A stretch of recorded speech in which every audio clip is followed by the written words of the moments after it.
Min Beutel malen findet der Sascha außer, dass seine Tochter im Kopf nicht ganz richtig ist und einen Irrenarzt braucht.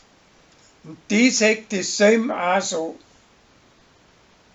Über die alten Liebesbrief fällt ein Wickerl ein, dass mit ihm und seiner Alten nimmer recht stimmt.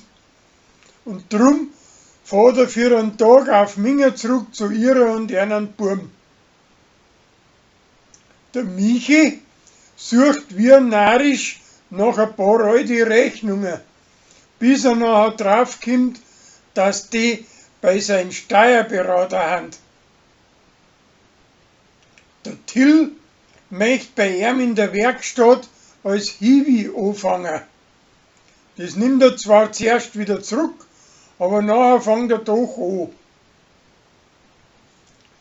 Kathi kocht für seinen Burm eine extrige Gemüsespeis, aber der Sevi weiß das nicht und isst ihm's weg. Danach kocht er ihm heimlich sein Eps, aber das haut nicht hin und alles fliegt auf. Auf der Gmor ist der Rechner verreckt und die Gmorschreiberin bestellt einen super Fashion Techniker zum Richten. Weil's schon recht gampsig ist, heißt's auch nur ein, dass er sich frei machen muss.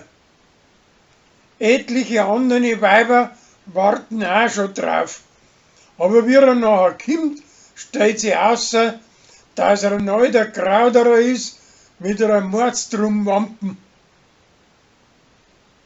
Das Hummerl kann sich kaum zurückhalten, dass die Leute sagt, dass Kathi in der Hoffnung ist. Aber schließlich rutscht nachher das an Bärli im Wirtshaus unversehens außer, nur vor dass der Brei das weiß. Den und seiner Alten sagen sie es nachher auch gleich und dass bei ihr aufhören wird. Weil der Till verschlaft, dass er mit Lorenz sein Hund rausgeht, wird er von seiner Schwester mit einer Lacker Apfelsaft tratzt. Aber er pflanzt nachher sie mit einem Hundsträg aus Gummi. Der Gregor und der Tina, seine preisische Chefin, meinen, dass mit dem Mondsee in die alten Liebesbrief der Lansinger Weiher gemeint ist. Und da finden sie nachher wirklich einen alten Baum, wo die Liebesleute einen ersten Buchstaben eingeschnitten haben.